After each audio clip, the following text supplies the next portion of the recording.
he murdered his pregnant wife, served his time, and was released thanks to a pastor who believed he had changed. Then, years later, he killed that pastor's daughter and her 4 children. This is the Gregory Green case, the killer who destroyed 2 families.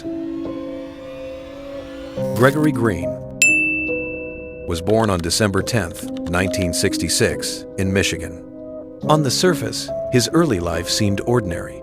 A loving family, a mother active in church, and a supportive father. There's little public record of abuse. In the late 1980s, Gregory met Tanya Clayton, a woman with 2 children from a previous relationship. They eventually married, and by 1990, Tanya was pregnant with his child. But their relationship had turned violent and controlling. Tanya confided to a friend about it and had planned to leave after church that Sunday, but she never got the chance. At 1:30 a.m. on July 15, 1991, Gregory picked up the phone and called 911. When the police arrived, Gregory was sitting calmly on his porch. Inside, they found Tanya's body. She had been stabbed several times in the face and chest. She was 30 weeks pregnant. Her unborn baby didn't survive. One of Tanya's children had hidden in a closet during the murder. Her 2 children were not physically harmed in the incident, but are sure to have suffered mental scarring. Gregory showed the detectives where to find the murder weapon, stashed in a refrigerator. He was charged with second-degree murder. He tried to plead insanity, but the psychiatric evaluation found him sane and fully aware of his actions. He was sentenced to 15 to 20 years in prison, a punishment many considered shockingly light for such brutality. In prison, Gregory Green appeared to be the model inmate. He studied, attended church services, and avoided trouble, except for a minor altercation over a television in 2002. Over the years, his family rallied around him. His parents, sister, and even a local pastor named Fred Harris, who is a respected minister and civil rights activist.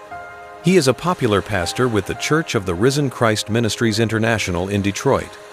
The court denied Gregory early parole in both 2004 and 2006. Gregory's sister told the parole board about her brother's apparent turn toward the Christian faith.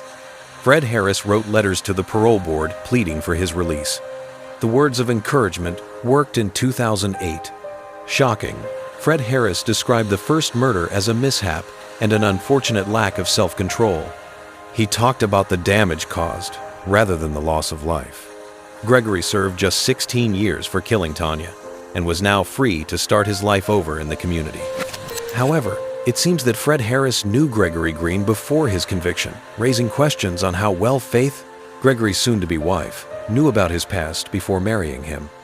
He re-entered society with support, a job, and a church family behind him. What no one knew was that Pastor Fred Harris's kindness would later destroy his own family. After his release, Gregory met Faith Harris, and they married in December 2010. Faith brought 2 teenage children, Chadney and Kara Allen, from a previous relationship. Together, she and Gregory had 2 daughters, Coy and Callieg Green. During their nearly 6-year marriage, Faith Harris filed for divorce 3 times in 2013, Nope. 2014, Nope. and 2016. Nope. In 2013, Faith reported incidents of anger and aggression. Gregory once kicked a couch where their baby was lying and threatened Faith. Faith applied for a protective order, but it was denied. Eventually, she filed for divorce in August 2016. Gregory was concerned that she had been unfaithful to him. This was a decision that would prove fatal. Prosecutors believe he wanted to punish her in the most horrifying way imaginable by making her watch her children die. Just 1 month after Faith filed for divorce, Gregory Green turned his home into a place of horror. He lured Faith into the basement, restrained her with duct tape and zip ties, then shot her in the foot so she couldn't move. He slashed her face with a box cutter, torturing her as she watched him prepare for his next move. In the driveway, Gregory had rigged the family car with a hose connected to the exhaust. Inside, their 2 young daughters, 5-year-old Coy and 4-year-old Callieg, slowly suffocated from carbon monoxide poisoning. Then he went back to the basement, where Faith's teenage children, 19-year-old Chadney and 17-year-old Kara, were forced to watch their mother bleed. Gregory raised his gun and shot both teens in the head, right in front of Faith. Faith, bound and bleeding, could do nothing but watch. After the killings, Gregory did what he had done decades earlier. He called 911 and calmly reported what he had done.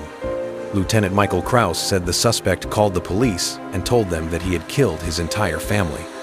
When the police arrived, he was sitting on his porch. Inside, they found 2 teenagers shot dead.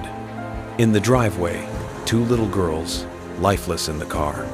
The veteran officers said that it was the worst crime scene they had ever witnessed. Faith was rushed to the hospital in critical condition. She survived, but the emotional trauma would last forever. She faced Gregory at the court trial. Gregory Green pleaded guilty to 4 counts of first-degree murder, torture, and assault with intent to do great bodily harm. He was sentenced to 45 to 100 years, plus 2 years for a firearms charge, ensuring that he won't be eligible for parole until he's 97. As I said, I am going to follow the sentence agreement. You're going to be sentenced to 45 to 100 years in the Michigan Department of Corrections. Count 6 to 10 years in the Michigan Department of Corrections. All will be consecutive or concurrent with one another and consecutive to count 10 for the felony firearm, which will be 2 years in the Michigan Department of Corrections. You will receive credit for 161 days. You must pay $476 in state costs, crime victims assessment in the amount of $130, court costs in the amount of $1,300, attorney's fees in the amount of $400, and a $60 DNA fee. Since this was a conviction by plea, you can file an application for leave to appeal the conviction sentence with Court of Appeals. If you can't afford an attorney, one will be appointed for you, and that request must be made within the next 42 days. Some on the scene speculated marital problems were to blame. A neighbor who only wanted to be identified as Michelle said that they were having some issues and they supposedly worked them out. Michelle further said she thinks Faith was getting ready to leave. Other neighbors, like Ronnie Jones, were shocked. He said that there were birthday parties and summer get-togethers, and all the relatives attended. Terry Strickland agreed that nothing seemed out of the ordinary with the family. The ripple effect of his crimes tore through 2 families. Faith lost her 4 children and lived with PTSD. Her father, Fred Harris, who once helped Gregory win parole, lost his daughter's entire family. The father of the teenage victims, Chadney and Kara, expressed shock in Faith's marriage to Gregory Green. I didn't know any of that, and I'm surprised. I'm so shocked. I'm wondering, did she know about it?